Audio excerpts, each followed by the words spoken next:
to another episode of The Follow-Up. I'm Eden, and it's my dad Noah, and every week for the past 2 years, we sat on my bed and recorded a conversation about something we want to talk about. And this week, we're going to talk about my dad's trip to Boston. A sports-filled trip to Boston with my dad. So perfect trip for you. Yeah, so it was pretty much a nice few days to celebrate Father's Day. How many days was it? We left on Wednesday afternoon, and we got back. We're recording this on Sunday night. We got back a few hours ago. Yeah, so it was full days. Thursday, Friday, Saturday, 3 full days that Grandpa and I had together in Boston, and it was really nice. We went up for the U.S. Open golf tournament, and we went to Game 6 of the NBA Finals, and we also went around BU, Boston University, where I went to school, and where Grandpa went to school, just a few years apart. You got me the shirt. Mm-hmm. And I like what it says at the bottom. So Boston University, and then it says BU. Like, it's be you. Yeah, be you. Be yourself. Right. And it's be you. Right. Yeah. So so we walked around there on Friday and had just reminisced about a lot from his time there and my time there, and told stories, and it was nice. Yeah, it was nice. You got questions about it? Yeah. Okay. Lots of questions. Okay, go ahead. So, let's start with golf. Okay. So, at the U.S. Open, it's a big golf tournament. And what was it like with all of the fans there? And, like, when you probably got to go on, like, not the greens, but what's it called? Yeah, you walk the course, you stand in the fairway a little bit, you walk around, you sit in the stands. With the fans there? Sure. So, like the atmosphere. The atmosphere. So, a golf crowd is very different from any other sports crowd. Yeah, of course. Because in golf, kind of like tennis too, and we're going to try to take you to the U.S. Open tennis this year, but you'll notice that nobody's talking during the action. And in golf, prior to the action, which is just a person swinging the golf club to hit the ball, it is silent. So it could be silent for a whole minute. And then you just wait for the person to hit the ball, and then there's a reaction.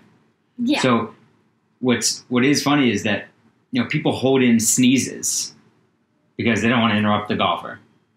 At other sporting events, people are screaming and yelling. We had this conversation about the Celtics fans cursing the Warriors players. It's great. It's just so different. But and when we went to the Orlando game, like, all you hear is noise. Like, that's all you hear. Right, and there's music playing but golf is very, very quiet. And then when things happen, and then fans do get excited. It's different. I was fortunate enough last month to go to the PGA Championship in Oklahoma, and Tiger Woods was playing. And when Tiger is there, it is unlike any other scene, because Tiger's the biggest golf star ever.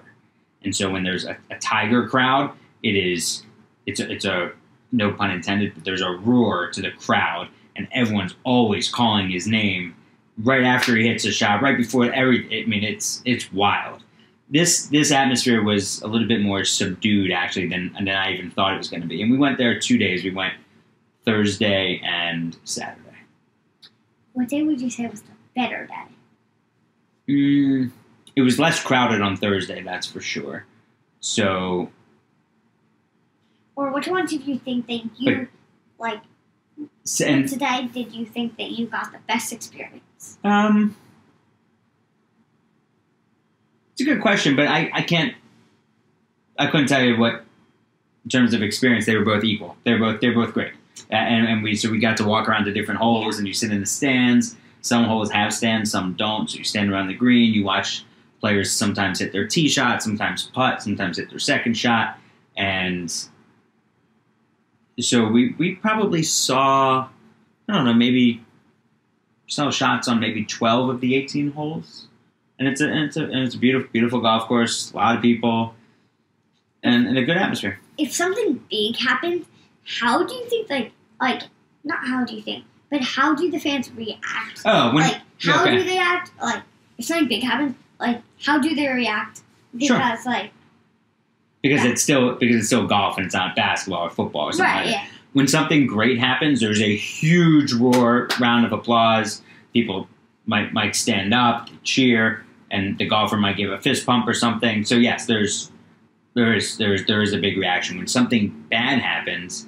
If a player doesn't hit a good shot or misses a putt close, you hear groans all at once. You hear everyone go, "Oh!" But there are no boos. That's good. Yeah. It's like, I feel like golf is like a better thing than like all the basketball because it's so different. It's so different. But also, it's like, no one's really yelling at the players like bad things. No one yells bad things. It's almost like in golf, the worst thing is if there's just indifference. So if a player does something good or bad and no one does anything, that kind of shows that no one really cares about that golfer. Right. But golf is probably like one of the nicer sports where people aren't yelling bad things at the players. Yes, sure. It's a much more much more well behaved crowd. It's a little different. Like the Ryder Cup is totally different because that's a team event, the United States against Europe. So there is a bit more rooting against the other team, but no one's saying any bad things about the other team. Right. But that's a completely different feel of an event. Yeah. Also. Mm-hmm. So now let's move into basketball. Basketball, yeah. So that was we did a doubleheader, Thursday golf, and then Thursday night Game 6 of the NBA Finals. Yeah.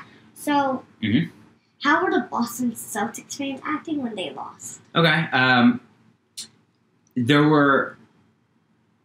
They didn't boo their team at all. That's good. There was a lot of there's a lot of frustration because the Celtics turned the ball over, I think, 22 times, and that was their problem in the series. That's a lot of times in a game. Yeah, they kept turning the ball over and over and over, and missed a bunch of shots in close. So you never really felt like they were out of it, but I never really felt like they were in it. So, and then they cheered their players when their starters got taken off the floor with about a minute 30 left when they were losing by 10 points. So, and the fans cheered them then. And a lot of fans stuck around to see the Warriors celebrate. So there were maybe, I'd say, in the whole building, I don't know. Yeah. So did Steph win Finals MVP? So Steph Curry finally won Finals MVP. So it was nice but Grandpa had never seen a team lift the trophy, like be there when one of the teams won the championship. So it was cool for him to do that. How did the Warriors fans react when they won? The Warriors fans were obviously excited, and we had a bunch of Warriors fans right behind us, but there just weren't maybe 100, maybe 200 Warriors fans in a whole crowd of 18,000. So you don't really hear them, but you could, the players were obviously celebrating, and it's a big deal. Really loud, the players. Yeah, it's a big deal. It's their 4th championship, and Steph won his first Finals MVP. And I think it was the first time that Grandpa saw Steph Curry play in person, that's special. Has Steph ever won a championship? Yeah, it's his 4th one. Yeah, I mean, and Steph Curry now might be you could make the argument, he's certainly a top 15 basketball player ever, which is wild.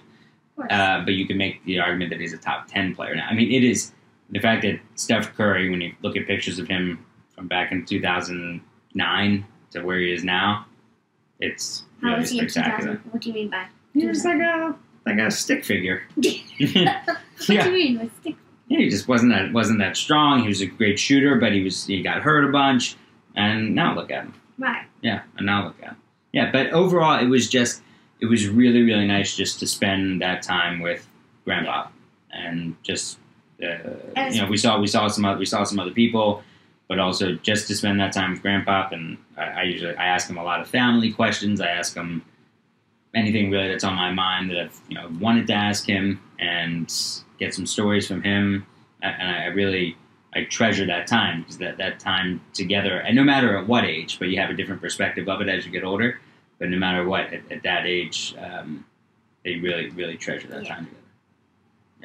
Yeah, and we'll take some trips together, and And just like we did this year when And we went to also Orlando. being It's at a like that. Boston Celtics game, Mhm. like not Boston Celtics game, well, like finals Boston Celtics game, Mhm. and especially in Boston when that's like fans in Boston are really like big fans usually. Yeah, they're passionate fans. Yeah, and especially being at the finals game, and when they won, like When the Warriors won. won, Yeah. like that's like a great game. Yeah, exactly. That's a game that one of those that you tell your friends about. That I was at that. I was Like at you that didn't game. know that they were gonna win, No, of course not. right? It's like No, but either way, as a person who wasn't rooting for outwardly for either team, either way, we were going to see a crazy atmosphere if they won, and then you force a game 7, which is wild. So it would have been just a fun night, or you get to see history be made, and you see a championship. right. Mm-hmm. Are there certain? Have you ever thought about this yet? That there's certain sporting events that you would like to go to? No. Maybe we'll go to an NBA Finals game one day. Yeah. Yeah, that'd be neat. Yeah, that would Yeah, maybe we can see some tennis in person this year. It'd be great. The U.S. Open, that's a major championship for Yeah. tennis. Golf and tennis each have 4 major championships. So it's cool that we live right here in New York, not far from U.S. Open. Yeah. So did you miss me? Yes. Missed you too. Nice to be back with you. I love you.